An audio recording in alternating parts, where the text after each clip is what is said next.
Welcome back to Barney Music. My name is Barney. I'm a classical composer and founder and director of Barney Music.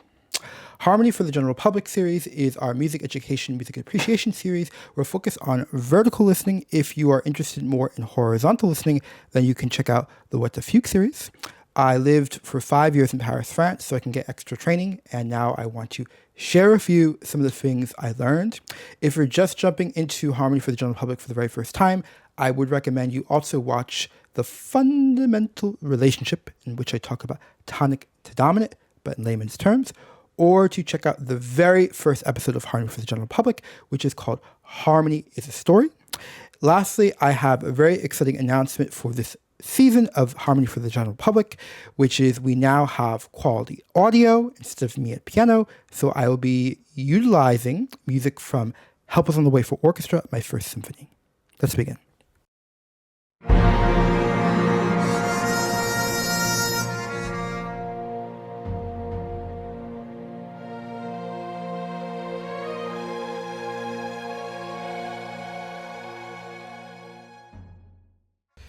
So what we have is a phrase. A phrase is a musical thought.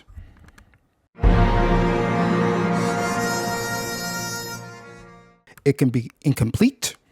It could be complete. And phrases can get attached to one another, become super phrases or larger phrases.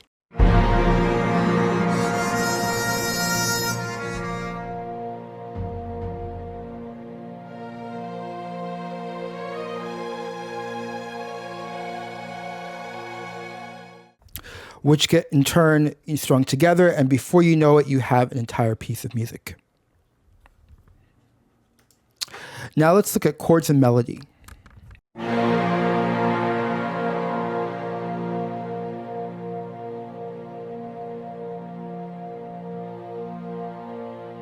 So what I just played are the chords. It's hard to define them, but let's think of them as the background or the essential information that often gets overlooked. Now let's look at the melody.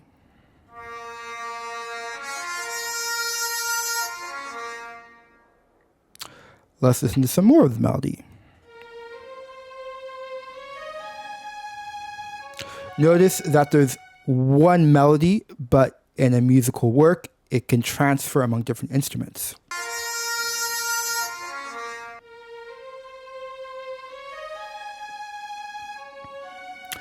Now let's play it all together.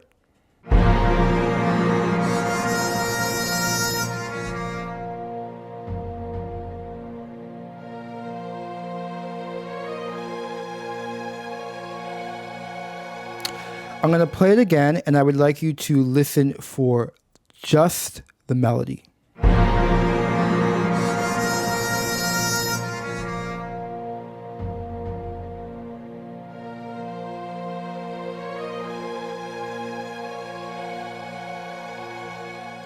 Now, the melody is usually very easy to identify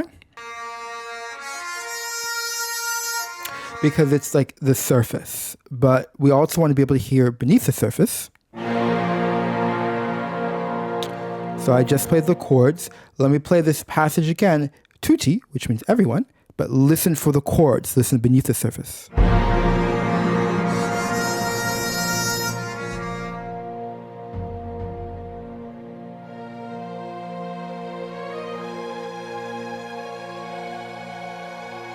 I'm going to play it one more time and listen for the chords. Here are the chords. Here's the second chord. Basically the same. Now, tutti, everyone, but listen for the chords.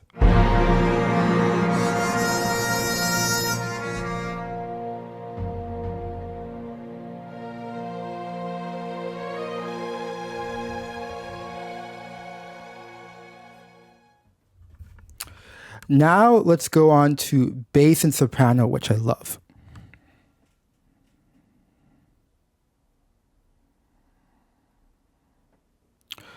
So in harmony, there is a fundamental relationship, which I've talked about before, but there's also a spatial relationship.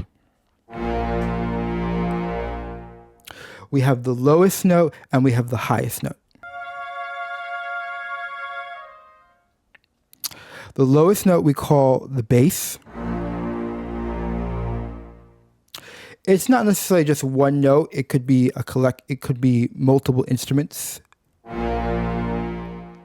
But it's what the ear will perceive as the lowest possible kind of event. And then the uppermost event taking place or voice is called soprano.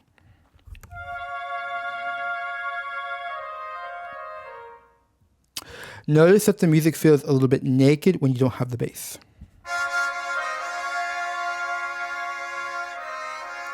Let's add the bass.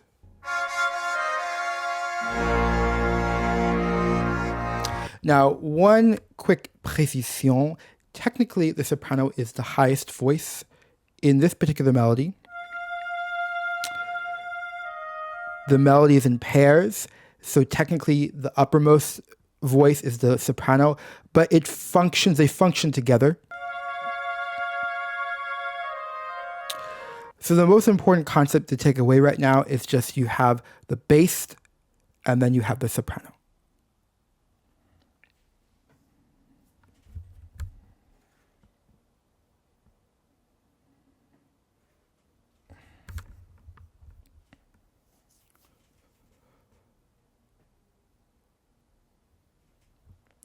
Now let's go on to tonic and dominant. As I suggested earlier, and I will suggest forever and ever and ever, the relationship of tonic to dominant is of fundamental importance in harmony. And don't think just because the names sound kind of like technical that you won't be able to understand it. It is in most Western music, this relationship is present.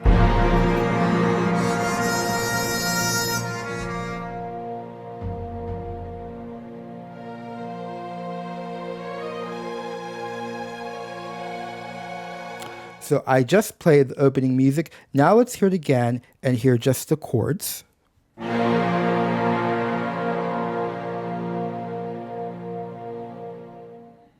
Okay, that chord is called the tonic chord, the home chord. Let's play a little bit onward.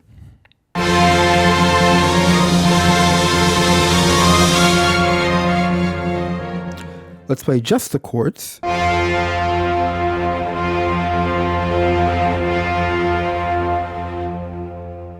And that's called the dominant. So the tonic to dominant is the fundamental relationship.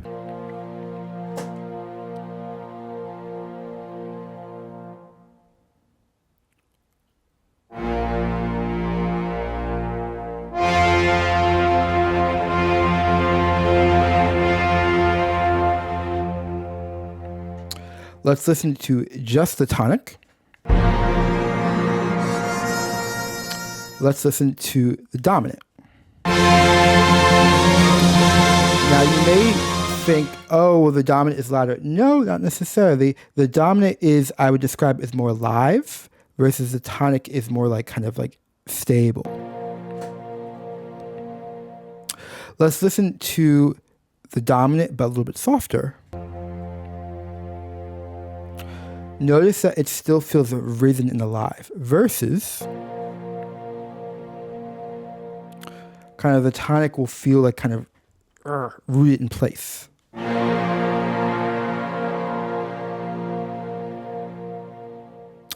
Let me play this entire passage and listen for the shift from tonic to dominant.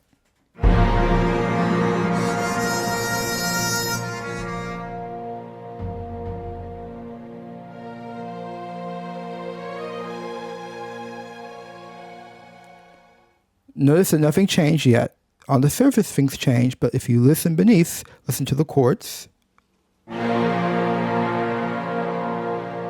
So nothing's changed. Next measure. You may think that this is a change here, but if you compare it to the first chord, it has the same function. Versus, listen to just the chords. You hear a fundamental difference. In addition, listen to the ending of this section versus the beginning, versus a little bit onward. Let's go back to the exclamatory section. Okay, so don't get fooled by like the dynamics and other things and the melodies and all that. You're going to hear the chords. Listen to the chords one last time. Okay, that was the tonic. Listen to the dominant. Okay, listen to another part of the dominant versus the tonic. Do you hear a fundamental difference?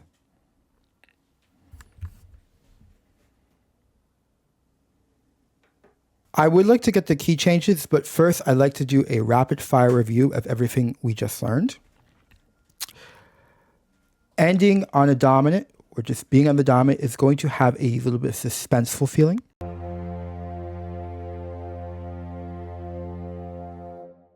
The tonic is going to feel stable. The relationship of tonic to dominant is of primordial importance.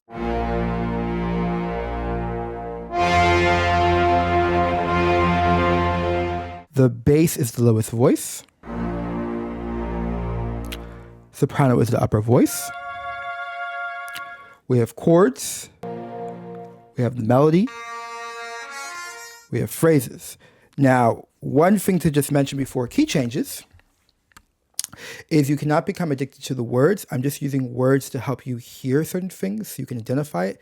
So if at some point the words don't connect with how you perceive it, that's totally fine. The important thing is you're hearing tonic and dominant. Now let's look at key changes.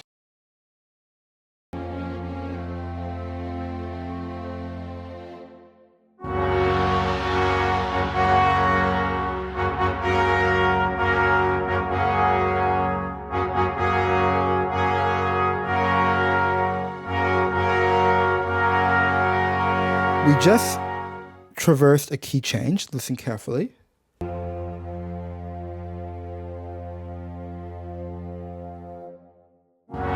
Listen one more time.